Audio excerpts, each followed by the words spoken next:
Republican Congresswoman Marjorie Greene has been very busy, not with governing or legislating or doing anything to improve the lives of the constituents who live in her district in Georgia, but she has been busy calling her colleague Lauren Boebert a little bitch. And to keep the embarrassing reality show going, Greene makes her rounds in the media only to brag about her high school catfight on national television. According to CNN, Daily Beast, and others, you accused your Republican colleague, Lauren Boebert, on the House floor of stealing or copying your impeach Biden resolution, and then called her a nasty little bitch. And I only use that word because you've confirmed it. Is this the media loving a cat fight? Because you haven't exactly shied away from this. Well, I find it unfortunate that Lauren Boebert leaked that conversation that we had to the press. But once she leaked it out, I had to confirm that that's in fact what I said. Oh, wow. Boebert must have done something particularly nasty. Maybe she stood in the way of legislation that would have materially improved the lives of Americans, and that's what Greene is upset about. But no, of course not. Their little conflict stemmed from performative anti-Biden nonsense. I had asked her to co-sponsor my articles of impeachment against Joe Biden on the border, and she never responded and apparently refused to do so. Then when she introduced her own and forced them to the floor with a privilege resolution without even having the courage to talk to any other Republican in our conference before doing so, except Speaker McCarthy and apparently a few others, we had a tense conversation when she confronted me about things I had said about it. But this is unfortunate that this becomes public on the House floor.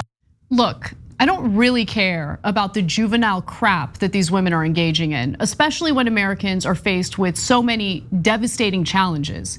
Consumer debt is at an all-time high. Housing is unaffordable and out of reach for countless Americans. Homelessness has skyrocketed in recent years.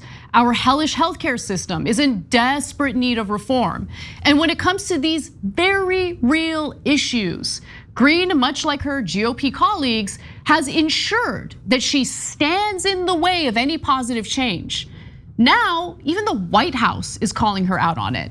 It all started this week when the Rome News Tribune ran a front page article highlighting a more than $1 million federal public safety grant that Greene's hometown of Floyd County is set to accept. The federal funds were appropriated as part of the American Rescue Plan that Biden signed into law in March of 2021. The problem is Greene, along with every other House Republican, voted no on the bill. In fact, Greene pulled a stunt in an attempt to delay passage of the bill. Greene drew bipartisan ire after she called for a vote to adjourn the House of Representatives in an attempt to delay final passage of President Biden's $1.9 trillion American Rescue Plan.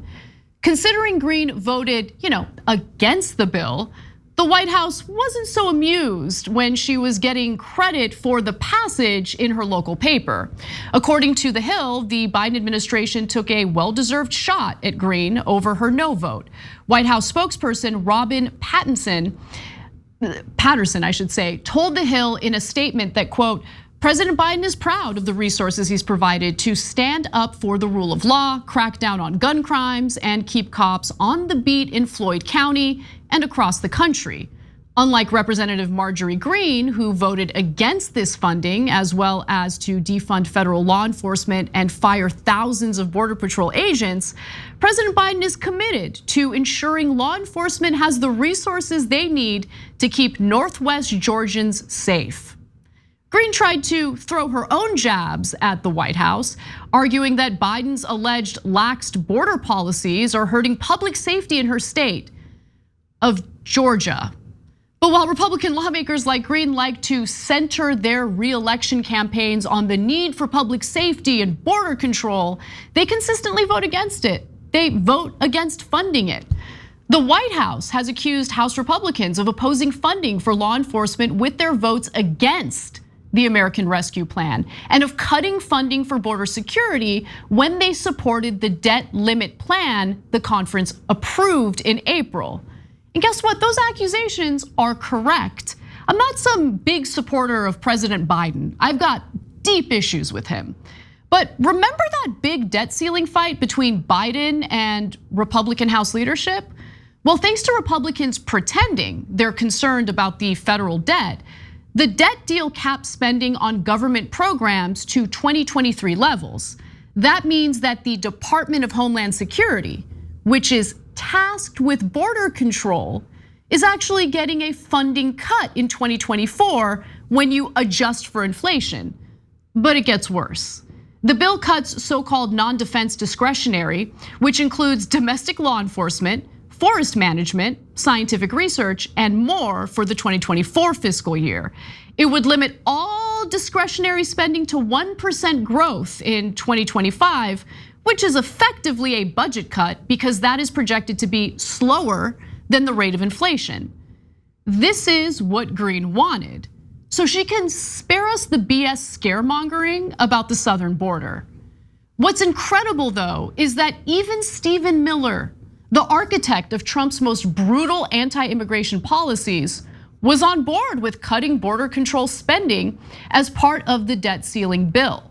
Believe it or not, the guy behind ripping children away from their asylum-seeking parents at the border is even calling Greene a warrior. This is a $2 trillion spending cut, and I will say, if you look at who is supporting it, he's got Jim Jordan and Marjorie Taylor Greene out there, two conservative warriors on his behalf fighting for this thing. Later in the interview, Miller even admits that spending cuts impact security at the border, but alleges that the GOP will secure more funding for DHS through future appropriations bills. And then we come back in the appropriations process and we seal the border. We defund critical race theory. We demolish the deep state at the DOJ and in the intelligence and security states. Right. I mean, just keep in mind right now, the backdrop is the Republican Party arguing that there is literally a crisis, an invasion at our southern border, okay? But he's like, it's okay. I mean, yeah, we're gonna cut some spending and then maybe later on we'll get the spending back through, appropriations bills, which, is laughable considering the gridlock in Congress and Biden's ability to veto any bill he doesn't like. But more importantly, this story should force you to ask a few critical questions. What do elected lawmakers really stand for? And what are they really up to as they say one thing publicly and vote against what they claim to care about most? Are they sincere about anything? Or are they just interested in endless performative garbage that does nothing to improve your life? It's an open and shut case with lawmakers like Greene. Her fight with Boebert isn't about improving your safety or economic conditions. Greene just doesn't want Boebert to outshine her in baseless Biden impeachment efforts. So next time she whines about public safety or illegal immigration, she should answer for why she refuses to put her money where her mouth is. Thanks for watching The Young Turks, really appreciate it. Another way to show support is through YouTube memberships.